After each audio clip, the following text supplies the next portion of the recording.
5 de setembro de 2017. Felipe Melo cumprimenta técnico Cuca nesta terça-feira, mas segue treinando separado do elenco. Guilherme Arana volta a treinar no campo. Se não sentir a lesão na coxa durante essa semana, o lateral esquerdo tem chance de encarar o Santos no clássico de domingo na Vila. Experiente Thiago Ribeiro sonha com o título da Libertadores, mas não desfaz do Campeonato Brasileiro e vê no clássico contra o Corinthians domingo a chance de entrar na briga pelo título. Após deixarem o treinamento de ontem, Marcos Guilherme vem a campo aqui no CCT da Barra Funda, mas Jusilei não participa da atividade desta terça-feira. Enquanto isso, o garoto Lucas Fernandes vive a expectativa de ser titular do São Paulo no jogo de sábado contra a Ponte no Morumbi. E ainda, a investigação sobre a compra de votos para a escolha do Rio de Janeiro como sede dos Jogos Olímpicos em 2016.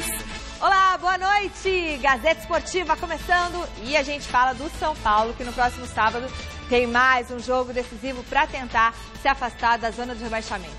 Desta vez contra a Ponte Preta no Morumbi. Uma vitória até pode tirar o tricolor do Z4, desde que aconteçam algumas combinações de resultados.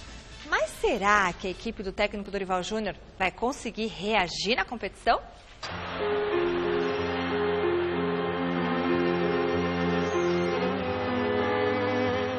Com um aproveitamento de 34,8%, o São Paulo vai fazendo a sua pior campanha da história no Campeonato Brasileiro.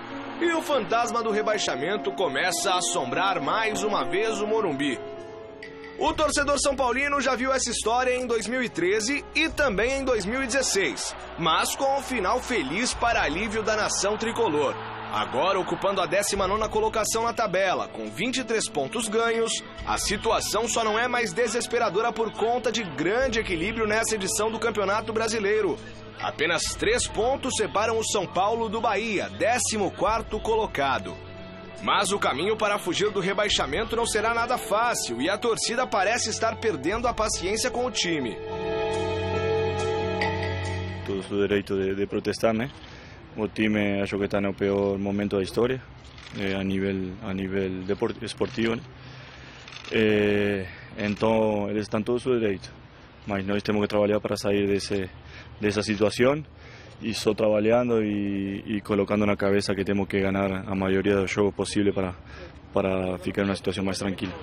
Depois dessa pausa na tabela para a disputa das eliminatórias, que deu ao treinador Dorival Júnior mais tempo para tentar acertar o time, o São Paulo volta a campo no próximo sábado para enfrentar a Ponte Preta no Morumbi. Na sequência, encara o Vitória no Barradão. Depois serão 2 jogos em casa, contra Corinthians e Sport, para em seguida pegar o Atlético Mineiro em Belo Horizonte. Na 28ª rodada recebe o Atlético Paranaense e vai ao Rio de Janeiro para o duelo com o Fluminense. Depois, mais 2 pedreiras atuando como mandante, Flamengo e Santos. A lista dos próximos 10 jogos do tricolor acaba com o Atlético Goianiense no Serra Dourada pela 32ª rodada da competição.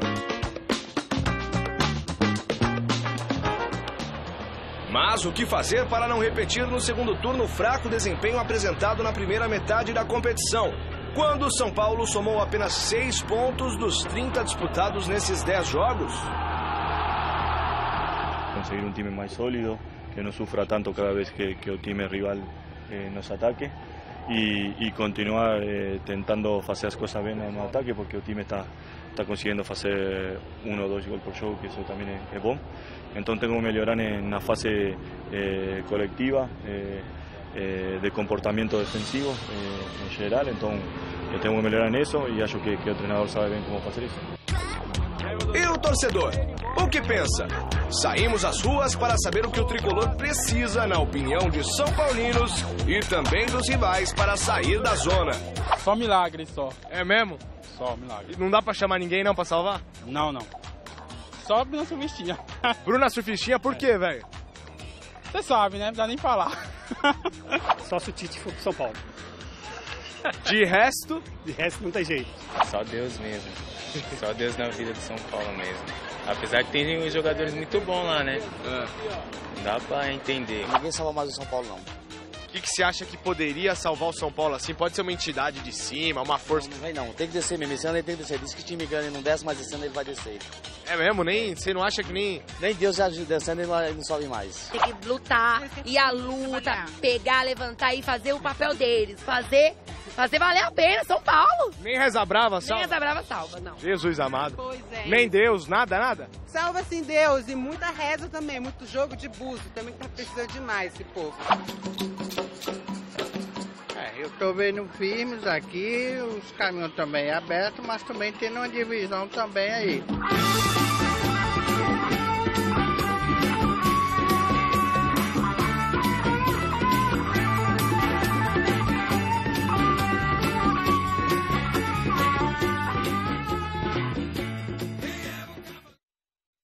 Grande noite para você que acompanha o Gazeta Esportiva. O São Paulo é aquela coisa, né? Padece de boa cabeça. A questão psicológica tem afetado muito. Claro que tecnicamente não é nenhum super time, mas até aí também não é equipe para estar na zona do rebaixamento. Veja só, tem Rodrigo Caio, jogador de seleção brasileira, tem Prato, que já foi da seleção da Argentina, tem Jusilei, enfim, tem bons jogadores, individualmente falando. E muitas vezes até poder de fogo também, né? O próprio Cueva, que não vem numa boa fase, anda sendo questionado por justamente não apresentar essa vibração que o time precisa. Mas ainda assim, me parece, Chico, que a questão do São Paulo é uma questão de embalo. De repente, aproveitar os jogos com equipes que estão na zona do rebaixamento, vencer, porque é aquele famoso jogo de 6 pontos, e aí ganha confiança e pode até brigar por vaga, eu não diria na Libertadores da América, mas está ali na parte intermediária, na metade da tabela, 19º colocado, porque se continuar patinando, né, é aquela história, toma um gol, aí se abala, se perde, então, mas vejo solução para o São Paulo. 2 vitórias simples, numa sequência, contra equipes que estão aí. Pode ser agora, nas próximas 2 rodadas. Aí sim o time embala. Boa noite, Celso. Boa noite, Michel. Boa noite a todos vocês. Eu já sou mais pessimista. Eu acho que o São Paulo realmente está travado. Está travadaço. Os jogadores estão sem vontade, sem pique de reação. E isso que preocupa. Porque se você vê um time... que nem o Corinthians quando caiu. O Corinthians quando caiu, era um time que entrava em campo e fazia de tudo para ganhar o jogo. Tanto é verdade que chegou a 44 pontos. O Palmeiras não caiu chegando a 40 há 3 anos atrás. Então, quer dizer, naquele ano estava muito difícil o campeonato. E o Corinthians caiu com 44 pontos. E você veja, era um time que se entregava, todo mundo buscava, ninguém queria cair no Corinthians. E acabou caindo por falta de qualidade. Agora, qualidade o elenco de São Paulo tem. Mas só que, por exemplo, o São Paulo faz 1-0, já chegou a fazer 2-0. E acaba cedendo para gols, cedendo gols bestas. Ele não segura o resultado, os jogadores não estão no pique da pegada de chegar e vamos virar, vamos ganhar, vamos em cima. Fez isso uma vez contra o Botafogo. Aí o Palmeiras fez isso em cima do São Paulo. Quer dizer, é um time muito irregular. E os jogadores, muitos estão chegando agora, estão se conhecendo agora. Então, por exemplo, o Hernanes. O Hernanes é bom jogador? É. Mas tem, às vezes, ele é estranho, ele é esquisito. Ele perde um pouco o controle do corpo. Então, é verdade que ele quase matou o Lucas Prato, né? No estádio W Torre, né? Sim. Quase que matou lá. Então, você veja, é uma coisa que você não explica. O cara é meio afobado. Então, é verdade que eu acho que ele não deu certo até lá na Europa por causa disso. Não foi mais para a seleção também por causa disso. E é um cara assim que o São Paulo está dependendo, que está salvando o São Paulo. Se não fosse o Hernanes, o São Paulo já tinha caído para a segunda divisão. É verdade. Não teria mais possibilidade de reação. É um dos artilheiros do time. Exatamente, um dos artilheiros do time, um cara que vem, que joga com garra e joga com raça. Coisa que ninguém faz, que ninguém fez. Mas um dos maiores erros, na minha opinião, minha cara Michele, é o seguinte, é que o grande erro da diretoria de São Paulo foi colocar o Rogério Ceni para dirigir o São Paulo esse ano, sem a menor experiência como treinador. Se estava difícil fazer um time com ele, que ficou pior ainda. E ainda trouxe inglês, trouxe francês, trouxe os caras que não tem nada a ver, né? Não tem absolutamente nada a ver, né? E ficou assim, desse jeito, né? E agora, o treinador que viesse cairia nessa esparrela que o Dorival está caindo. Infelizmente, essa é a grande verdade. Agora o cara está viajando, está fazendo curso não sei aonde, curso para lá, curso para cá, mas... Tomara agora, que ele se capacite mais. Capacite enfim, mais e vai começar dirigindo a segunda divisão, a terceira, comece, né? Como o Zidane, na humildade. Ó, só para dizer, hoje eu ouvi uma entrevista do Zé Elias na rádio e ele falou o seguinte, que o São Paulo tem mais time que o Corinthians, mas o Corinthians tem o conjunto e isso o São Paulo não tem.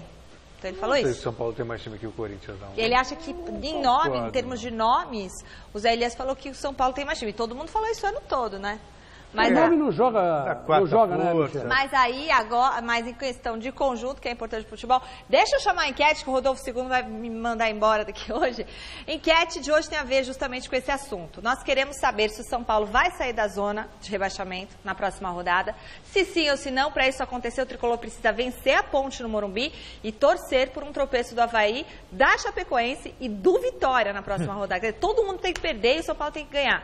Lembrando que o jogo que o Avaí, né, joga fora de casa contra o Sport, o Vitória recebe o Fluminense e a Chape encara o Cruzeiro em Santa Catarina. Acesse o site gazetesportiva.com, veja lá a rodada completa e dê a sua participação. Vai ou não vai sair da zona? Não vai, é muita combinação de resultados, Chico. Agora não. E vai ser essa pergunta nas próximas 17 rodadas. É verdade. Vai sair ou não vai sair? Ninguém fala quem vai ganhar, tá falando só que se ele vai fica sair ou não vai sair? Não vai sair. Se os jogadores de São Paulo não mostrarem fibra, não mostrarem pegada, não mostrarem confiança, não mostrarem vontade, e dentro de campo não sai. Bom, quinta-feira tem decisão pela Copa do Brasil. Flamengo e Cruzeiro fazem no Maracanã o primeiro confronto que vai decidir o título da temporada 2017. Todo mundo tem certeza que está muito ansioso, né? Para começar logo aí esse primeiro jogo. Só na quinta-feira, temos que esperar mais alguns dias ainda, mas são alguns dias muito importantes, onde temos que trabalhar algumas coisas para que possamos chegar lá preparado na quinta-feira. Final de campeonato é o que todo mundo quer jogar, né? É o que todo mundo almeja, né? Nós trabalhamos bastante para essa final, para chegarmos nessa final, e é algo especial, com certeza, né? Um jogo importantíssimo, e isso vai mexendo com todo mundo, mexe com todo jogador, e a gente procura sempre tá pensando, tá analisando, tá buscando, e já desde a semana passada a gente já vem buscando isso, pensando nessa partida que é de suma importância. É uma equipe sempre muito difícil de se jogar contra, ainda mais dentro do Maracanã, onde tem uma torcida que apoia eles ali os 90 minutos. Então é uma equipe de muita qualidade, mas temos totais condições de chegar lá, fazer um grande jogo, trazer um resultado positivo para Belo Horizonte para o segundo jogo, que vai ser muito importante. Que a obrigação sempre é do time que joga em casa, se expor um pouco mais. Mas nós também temos que pensar em nos defender, mesmo que o gol qualificado não faça diferença, mas a gente tem que ser uma equipe equilibrada, como nós estamos sendo, né, no Campeonato Brasileiro. E espero que a gente consiga fazer um grande jogo, assim como nós estamos fazendo, e possamos conquistar o nosso objetivo, que é, além de um grande jogo, quem sabe sair com uma vitória. Eu acredito que tem tudo para ser um grande jogo, pelas campanhas, pelos nomes dos times. Então, acredito que quem ganha com isso é o torcedor, que tem tudo para ser um grande espetáculo. Meus amigos, se o Flamengo está pensando que vai encontrar moleza, não vai. Não vai. O Rueda é um bom treinador e está acostumado também a jogar um mata-mata. Mas o Mano Menezes, ele é especialista em mata-mata. Não é à toa que ele chegou com o Cruzeiro na final, que é um time razoável. Se você falar para mim hoje, Michele, você falou que o Zé Elias disse que o São Paulo tem mais elenco que o Corinthians. Eu acho que o São Paulo tem mais elenco que o Cruzeiro. Agora, o Cruzeiro está numa posição de disputar a Copa. Por quê? Porque foi organizadinho pelo Mano Menezes, que tem uma experiência enorme, passou pela seleção brasileira. Quer dizer, era o Mano Menezes que tinha que ir para o São Paulo, né, para fazer um serviço assim. Talvez o São Paulo hoje estivesse aí, no lugar do Cruzeiro. Porque tudo dependia de um plano de trabalho. O Rogério não tinha plano nenhum. E era começo de temporada, né? Então, vai dar trabalho o Cruzeiro. E eu não sei não se o Cruzeiro não leva essa Copa do Brasil. Se bem que, vamos dizer assim, o ideal seria o Flamengo ganhar a Copa do Brasil, o Corinthians ganhar o Campeonato Brasileiro, que o ano que vem a Libertadores pegaria fogo com os 2 maiores clubes de torcida do Brasil. Mas eu não sei não. Esse Cruzeiro, para estragar a festa, é rei. Ser jogador de futebol é um sonho de muitos jovens brasileiros, né? Mas se engana quem acha que isso se resume ao universo masculino. Um projeto realizado pela Prefeitura de São Paulo busca descobrir talentos femininos no futebol. E tem cada história bonita. Acompanhe na reportagem de Jonas Campos. O sonho de cada uma delas é praticamente o mesmo. Ser uma jogadora reconhecida e jogar em um clube grande. Ser uma jogadora vista pelo mundo. A chegar na seleção principal. Para chegar lá, Sabrina, Gabi, Yara e tantas outras meninas treinam aqui no Centro Olímpico, local que hoje é referência de formação quando o assunto é futebol feminino. A gente tem um número bem alto de atletas convocadas para a seleção brasileira, de base, tanto sub-17, sub-15, sub-20. A gente tem um número de 45 a 50 atletas que já passaram por lá, que estiveram aqui. A gente visa muito a formação dessas meninas para o alto rendimento. Muitas jogadoras que passaram aqui que tiveram depois passagem pela seleção brasileira. Então é sempre gratificante estar no meio do processo. Consolidado como um clube formador, um celeiro de craques do futebol feminino, o Centro Olímpico abre as portas para novas atletas toda primeira sexta-feira do mês, quando meninas de idades variadas participam da tradicional peneira. É um processo difícil, mas é um processo que tem gerado bastante lucro para a gente, porque todo mês a gente tem no mínimo 4 ou 5 jogadoras aprovadas e que há 3, 4 meses no clube a menina começa a despontar um talento, começa a mostrar a qualidade dela. Hoje, basicamente todas as atletas que a gente tem no clube a gente trouxe de peneira, a gente trouxe de avaliação, não teve nenhuma que foi indicação de fulano, foi indicação de... Não, vem da peneira. As candidatas chegam com brilho no olhar para a primeira parte da peneira. A apreensão vem de fora para dentro. Os familiares mal se aguentam. Como é que fica o coração do pai com a filha na peneira? Eu chorei na hora que eu vi ela entrando ali, sabia? Dá um arrepio assim, porque, é o sonho de ver ela jogar bola descalço na rua, ela junto com os meninos lá e tal. Eu falei que ia arrumar uma escolinha de futebol para ele esse ano. Desde quando ela soube também que vai ter a peneira, ela ficou ansiosa, querendo saber quando que ia chegar, na hora, vamos pai, tá chegando. Aí chegou a hora, vamos ver, né? Tá meio tímida ainda, mas por causa de tanta gente, né? A timidez toma conta, mas vamos esperar que ela se desenvolve mais. Em casa ela já joga futebol lá, os moleques disputam ela para jogar no mesmo time. Aí agora a gente veio tentar a sorte, né? Já que ela gosta tanto, é o sonho dela. Quem tava mais nervosa, ela ou você? Não precisa nem falar, né? Só olhar pra mim que você percebe. Eu, como o coração chega a palpita aqui, tá difícil mesmo. Quem que tava orientando aí? Eu vi, levanta o joelho, tá orientando a filha lá dentro? É minha sobrinha. A sobrinha? A Yasmin, isso. Veio da Bahia. Veio da Bahia só pra peneira? Exatamente. Olha só, o sonho dela está no futebol feminino. Exatamente. Cada um ajuda como pode. Vai lá, Ked a bola. Yasmin, corre, menino! Marcação no vermelho, Yasmin! Mas a missão principal é delas, dentro de campo, unindo o futebol a uma verdadeira mistura de sentimentos. Tô bem nervosa. Nervosismo, primeira peneira que você participa? É, a primeira. Nunca fiz outra, só a primeira mesmo. Tô muito nervosa. Como é que tá sendo a peneira? Não sei. Sem palavras, tá emocionada? Tô. Tá gostando? Tô. E essa aqui fez gol, hein? Fiz 2. 2 gols? 2. Tá aproveitando bem a peneira? Tô. Muita pressão, mas dá pra aproveitar. Tem que sair bem, né? Tem que dar seu máximo, se é sonho, tem que correr atrás.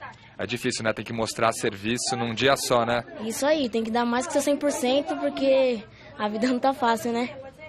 Tem que correr atrás. Qual que é seu sonho? Ser jogadora profissional de futebol, ajudar minha família e não fazer coisa errada, fazer o certo. E quando vem o resultado, vem o momento de alegria para 17 candidatas aprovadas para a próxima fase. Felicidade passou na peneira, a primeira fase, hein? O que você acha? E a vontade de chorar agora? Você é louco, meu. Eu não tenho nenhuma palavras pra expressar o que eu tô sentindo. Quando eu vi ela entrando ali a primeira vez, já deu vontade de chorar. Aí na hora que tava ali, chamou a primeira Yasmin, aí eu comecei a apertar a grade. Deve estar torta lá. Aí comecei a apertar a grade, eu quase subi. Eu falei, meu Deus do céu, e ó, Ramon, como é que tá? Aí, chama outro. Chama outro Yasmin.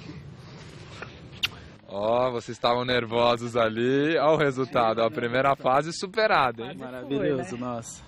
Ela que tem que falar, fala o que você achou, filha. Eu achei bom.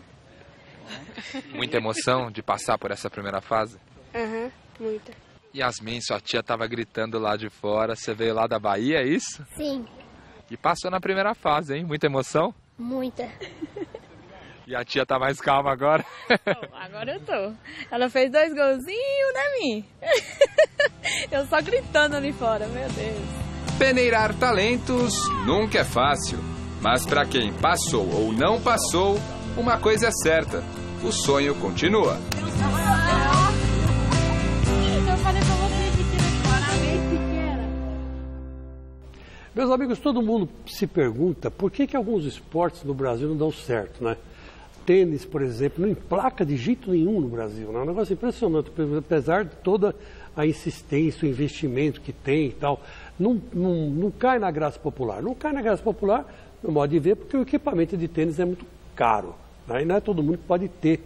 Uma aula de tênis, por exemplo, é quase, você gasta 600 pau por mês para aprender a jogar tênis. É difícil.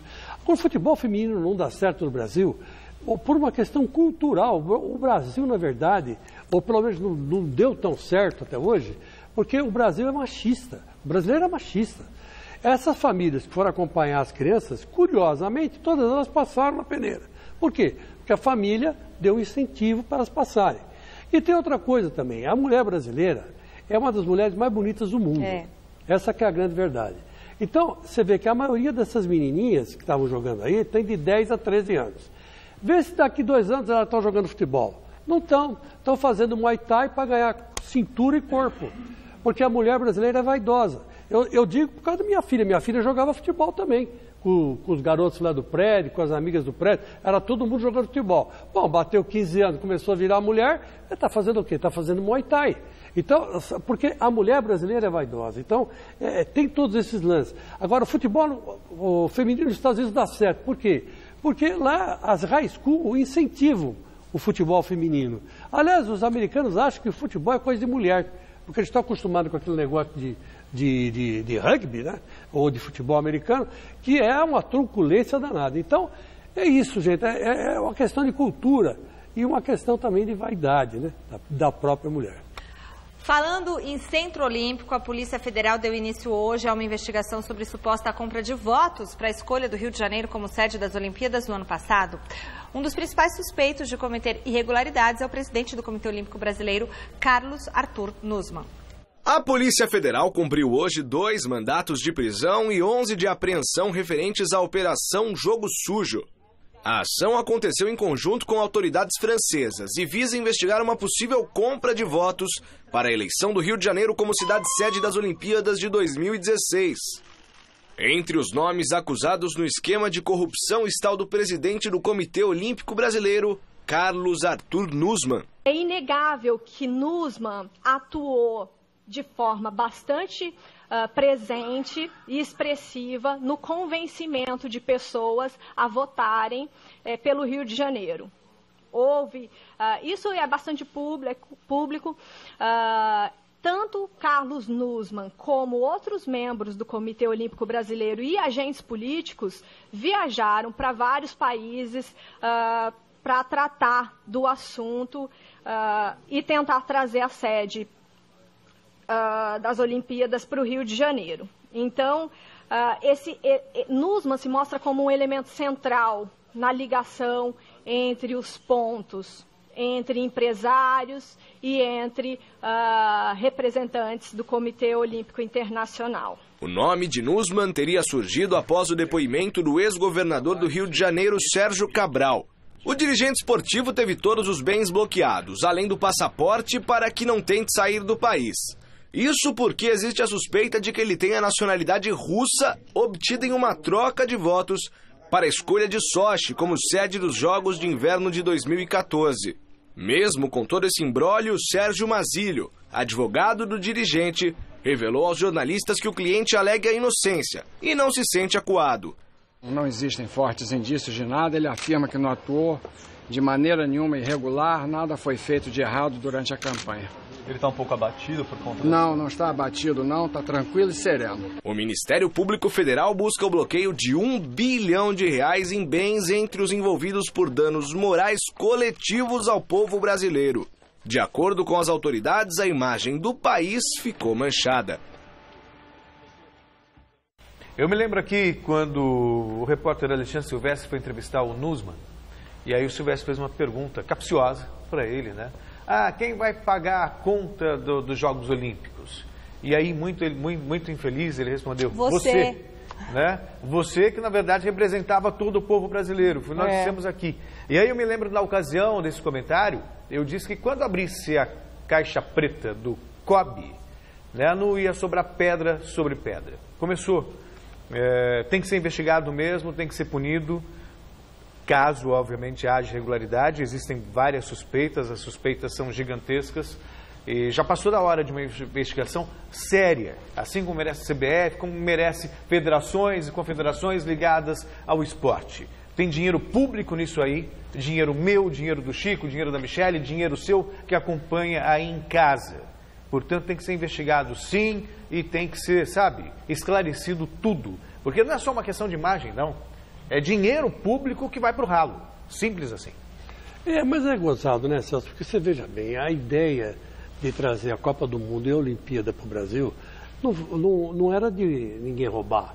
A ideia principal, e quando aconteceu, eu aprovei os dois eventos no Brasil, eu queria que o Brasil fosse divulgado. Porque nós tínhamos a pureza e a ingenuidade de achar que isso traria melhora para o país.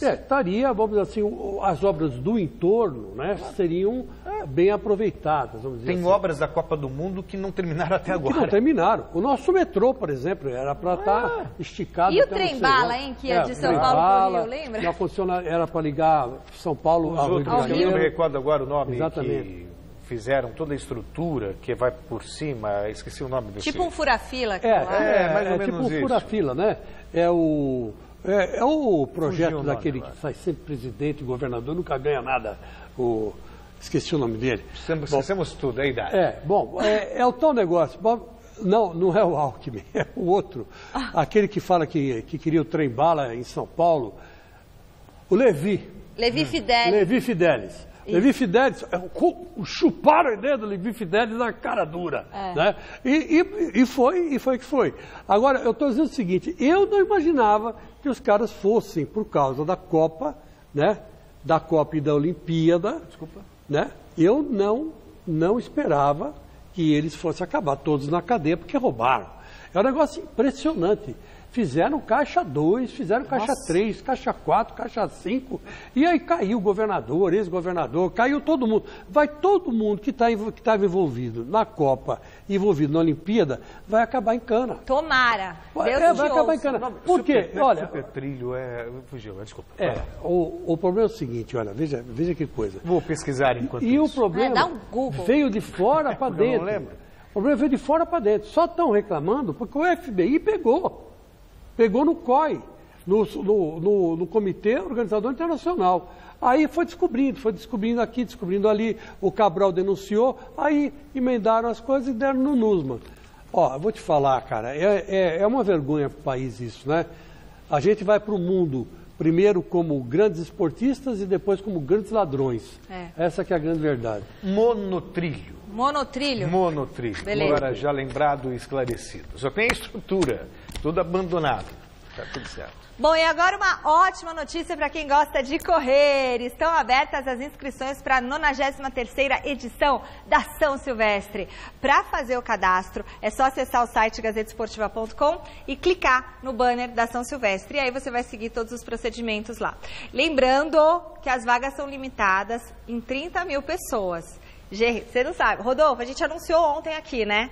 Já temos mais de 5 mil inscritos. Primeiro dia, tá bom? Primeiro dia.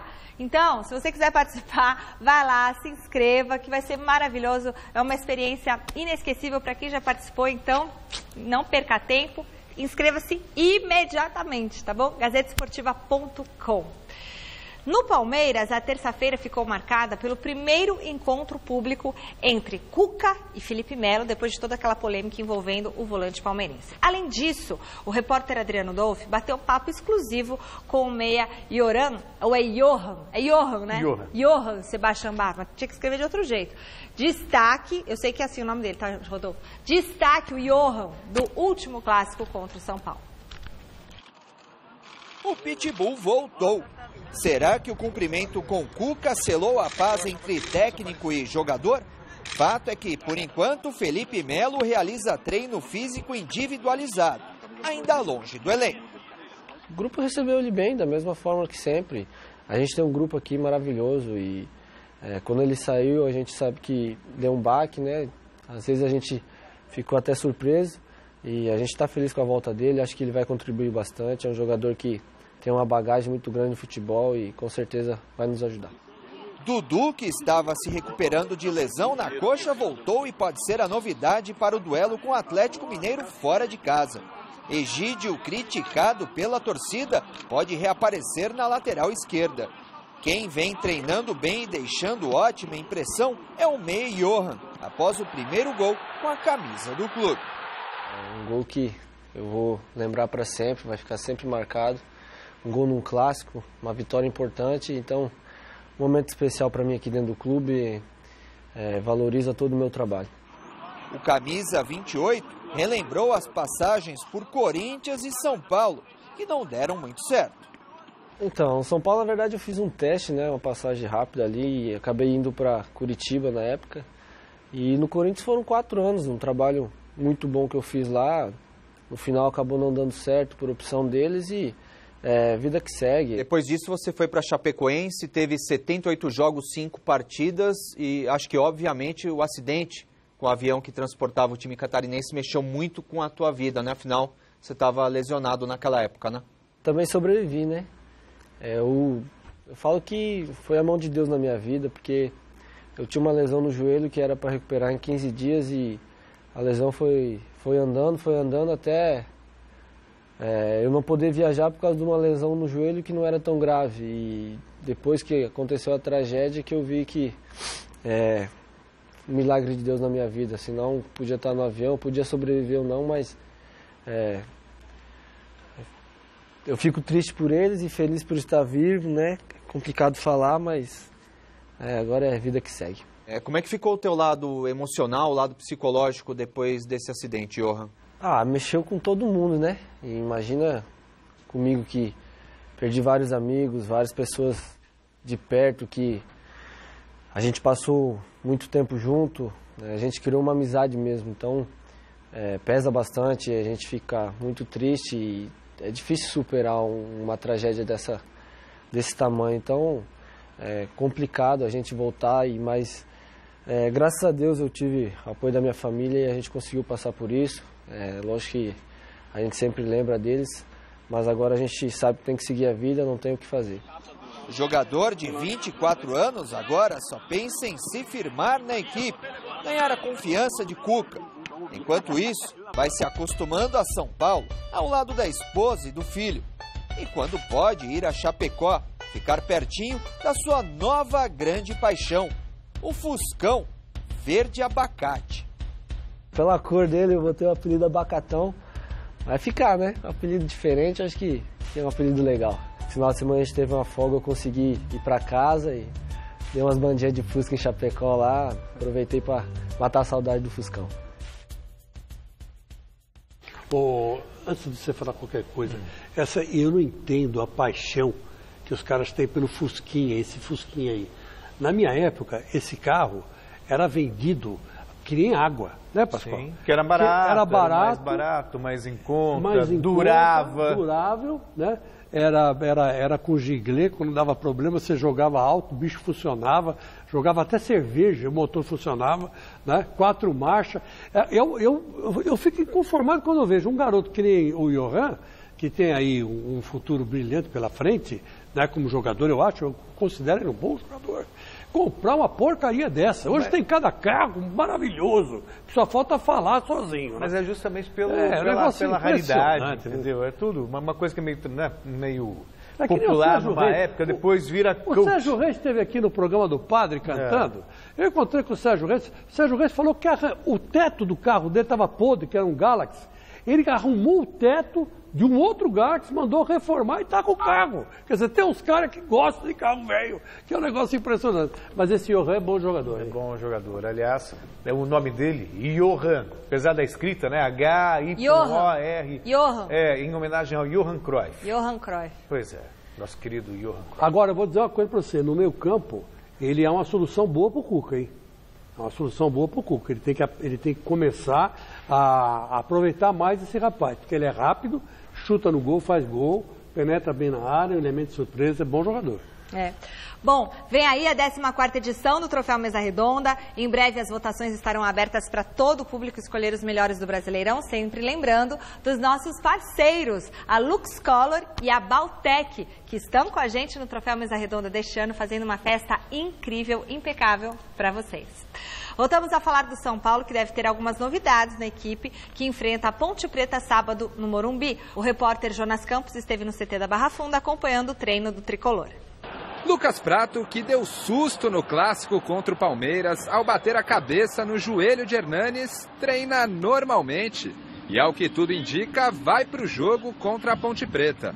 Marcos Guilherme, que também assustou ao deixar a atividade desta segunda-feira com dores no quadril, veio a campo nesta terça, mas fez um trabalho à parte, mais leve. Já o volante Jusilei, que ontem também deixou o treinamento por conta de uma pancada, uma paulistinha que sofreu do argentino Jonathan Gomes na coxa esquerda, ainda sente dores no local e foi poupado da atividade desta terça-feira. O jogador, no entanto, deve estar à disposição de Dorival Júnior para o duelo de sábado contra a Ponte Preta no Morumbi.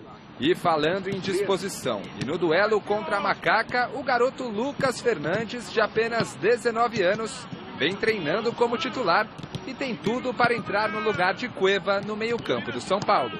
Estou buscando meu espaço para jogar, seja no lugar de quem for. Estou trabalhando bastante para se eu entrar no time, fazer um bom jogo. No miolo de zaga, Diego Lugano, que ainda não jogou sob o comando de Dorival, é o principal candidato a ocupar a vaga do suspenso Arboleda. E Éder Militão pode pintar na lateral direita da equipe. Seja lá quem for jogar, uma coisa é certa: só um resultado interessa no próximo sábado. A torcida vem nos apoiando, vem lotando o Morumbi, então acho que a gente tem que fazer é dar a vitória para eles. E a vitória para nós é a única que interessa, né? Os 3 pontos para a gente sair o mais rápido possível dessa situação. Um grupo interessado na vitória e em dias melhores no Campeonato Brasileiro.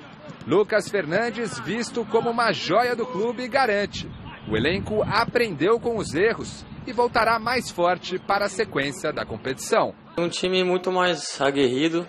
Acho que a gente aprendeu bastante com um placar negativo no último jogo. Acho que é um time que está buscando de todas as formas sair dessa situação.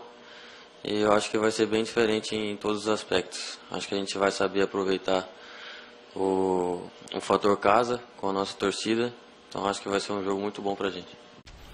No Santos, o técnico Levir Coupe segue preparando a equipe que no domingo recebe o Corinthians na Vila Belmiro. O repórter Fernando Gavini acompanhou o treino do Peixe e falou com exclusividade com o atacante Thiago Ribeiro. Thiago Ribeiro, 31 anos, um dos mais experientes jogadores do elenco santista, está prestes a completar uma marca histórica com a camisa do Peixe. Próximo jogo que eu entrar, vou completar meu 100º jogo, né? Eu não sei quando vai aparecer essa oportunidade de jogar, mas eu estou preparado, né? Para quando aparecer, completar essa marca, que é uma marca importante, né? Que me deixa feliz e orgulhoso. E, se possível, fazer um gol para coroar aí essa marca. É verdade que Thiago Ribeiro não tem sido titular, mas tem sim sua importância dentro do elenco. Tem voz ativa com os mais jovens e sabe da importância do que o Santos tem pela frente na temporada. Apesar de que o momento não é dos melhores depois de 4 empates seguidos no Brasileirão.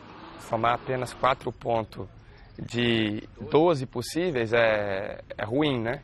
Agora, tem um lado bom, né? A gente vem de uma invencibilidade longa, né? Muitos jogos sem perder. Depois do descanso na tabela por conta dos jogos da seleção brasileira pelas eliminatórias da Copa do Mundo, o Santos vai encarar uma sequência de decisões. A começar pelo clássico de domingo contra o Corinthians, líder do Campeonato Brasileiro. A gente está a 12 pontos atrás do Corinthians, né? A gente sabe que uma vitória nos deixa 9 pontos. Ainda é possível sonhar. E sem contar que vencendo o Corinthians, que é o líder, isso nos dá muita motivação para o jogo da Libertadores. Depois do clássico, o Santos vai para o Equador disputar o primeiro jogo das quartas de final da Libertadores da América contra o perigoso Barcelona de Guayaquil, responsável pela eliminação do Palmeiras. Por mais que sejam campeonatos diferentes, uma coisa puxa a outra. Você vencer o Corinthians te dá muita confiança para você ir lá no Equador fazer um grande jogo, trazer um bom resultado para cá, para definir em casa e continuar forte nos 2 campeonatos. 2 vezes vice-campeão da Libertadores, Thiago Ribeiro sonha em conquistar o título pela primeira vez na carreira. Apesar disso, não abre mão de brigar pelo brasileiro. Se a gente quiser ser campeão brasileiro, desses 15 ou 16 jogos que falta, a gente vai ter que vencer muitos desses jogos para ser campeão. A gente tem tudo para terminar a temporada de maneira brilhante, conseguindo os 2 títulos, ou então pelo menos um desses títulos, né? Que já seria maravilhoso. E vamos focar agora, passo a passo, porque se a gente for até o final da Libertadores, faltam 6 jogos para ser campeão, né? E se a gente for contar o brasileiro também, faltam 16 jogos, né, até o final. Então, ou seja, 6 com 16, 22 jogos. A gente tem 22 jogos aí para procurar escrever uma história, né? E nessa sequência toda de decisões, Thiago Ribeiro espera não fazer só o 100º jogo dele pelo Santos, mas ultrapassar a marca e mostrar que pode ser importante para o Peixe na reta final da temporada. Espero que não só o 100º, né? Espero que passe do 100, né? Mas não só o Thiago Ribeiro, né? Todos os jogadores ali que estão no banco estão esperando oportunidade para jogar. Cada jogo agora é decisão, é jogo importante. Então é jogo que todo jogador gosta, né, de jogar. Então é a gente se preparar 100% para fazer o melhor e quando pintar a oportunidade procurar aproveitar. Gente boa, né? Bom, com 2 novidades no treino de hoje, o líder Corinthians sinaliza a força máxima para enfrentar o Santos. Veja na reportagem de Alexandre Silvestre. Após 2 semanas e meia de molho, Guilherme Arana, recuperado de lesão na coxa, volta a trabalhar no campo. Dependendo dos próximos treinos, ele tem chance de enfrentar o Santos. Já o volante Gabriel, que vinha fazendo reforço muscular na academia, também aparece no gramado para atividade em separado, junto com o parceiro canhoto da lateral. Duplinha que não participa do coletivo em campo reduzido, comandado pelo professor Fábio Carilli, hoje aqui no CT Joaquim Grava, debaixo de muito sol e calor. Esboço da equipe que se prepara para o embate que se avizinha, diante do alvinegro praiano, domingo, na Vila Belmiro. Sem Cássio e Fagner na seleção brasileira, o treinador roda os goleiros reservas, dando preferência, é claro, para Walter. Escala Léo Príncipe na direita, Pedro Henrique na vaga de Balbuena, que está com o Paraguai. Pablo e Marciel lutando por uma chance e contra a queda de Cabelo no lugar de Arana. Camacho na do Gabriel, ao lado de Maicon na cabeça de área. Jadson e Cleison fazendo a função do Romero, outro que disputa as eliminatórias e que retorna para cá na quinta-feira. Jô de centroavante e Rodriguinho armando por dentro. O entrevistado do dia projeta o duelo com o Peixe, a aproximação do Grêmio e a retomada corintiana. A folga foi bom para que a gente pudesse recuperar quem estava no DM, para a gente ter força máxima. A gente sabe que essa diferença vai oscilar muito, ainda tem muitos jogos pela frente, mas a equipe está ciente que temos que retomar a pegada que vinha sendo feita antes, né? Todo jogo já é especial por se tratar de clássico, né? Nos dá uma motivação maior. Mas, na minha opinião, as partidas que perdemos aqui, jogamos melhor do que o adversário. Foi um jogo que a equipe adversária se defendeu muito e conseguiu fazer um gol e aumentou ainda mais seu sistema defensivo, e a gente não conseguiu, por também não ser um dia muito bom, colocar a bola para dentro. Quando nossa equipe joga contra uma equipe que ataca bastante, que deixa mais espaço, o jogo é outro, né? É um jogo muito importante pelo fato de não deixar o Santos se aproximar, né? Então, é um jogo que a gente vai ter que ter bastante cuidado para manter uma boa performance e merecer a vitória. Timão ligado, alerta, querendo que a ducha de água fria sirva somente para refrescar os daqui e, quem sabe, afogar a concorrência. Silvestre, né? Afogar a concorrência. E os caras mergulhados lá na água, né? Pois é. Não é tarefa fácil, mas o Corinthians tem possibilidade sim. Até acompanhando o histórico do Corinthians na temporada, a performance, né, da equipe do Carille, ela é muito melhor, é muito, digamos, mais significativa fora de casa do que em casa. O aproveitamento é melhor, os números são melhores, portanto, eu não digo que o Corinthians é favorito, mas digo que o Corinthians tem boas chances de vencer. Até porque, Chico, o Santos também está com pensamento na Libertadores da América. Mas não foi o que ficou claro quando nós ouvimos aí o Thiago Ribeiro falar. Mas é um discurso, né? Um discurso tudo bem. Eu acho que aí é o seguinte, vai ser um grande jogo de futebol, sem dúvida nenhuma, e os dois vão lutar pela vitória.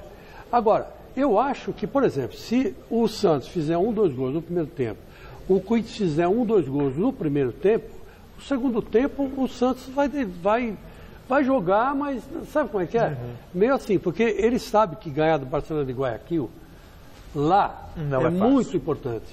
Fazer gol fora de casa, né? Fazer gol fora de casa melhor ainda, né?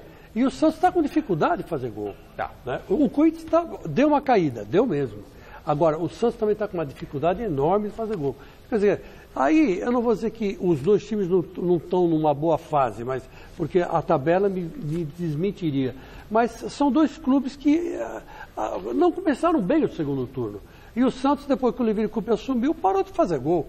Então, quer dizer que ainda tem coisas para ser acertadas no decorrer da competição. Bom, e chegou a hora de ver o que deu na nossa enquete. 82,3% dos votos que não, o São Paulo não vai sair da zona de rebaixamento na próxima rodada. Não vai sair. O que concordaram com vocês, né? Porque todo mundo tem que perder, São Paulo tem que ganhar, enfim. Gente, o programa de hoje fica por aqui. Nós voltamos a nos encontrar amanhã, quarta-feira, a partir das 6 da tarde. Celso Cardoso agora no Jornal da Gazeta. E Chico Lang volta essa semana? Volto na quinta e volto na sexta. É isso aí. Feriado quinta-feira, mas Gazeta Esportiva vai estar ao vivo, tá certo? E a gente sempre esperando por vocês. É isso aí. Faça chuva ou faça sol. A gente está sempre aqui. Feliz chama você. Aliás, muito obrigada pelo carinho, muito obrigada pela audiência.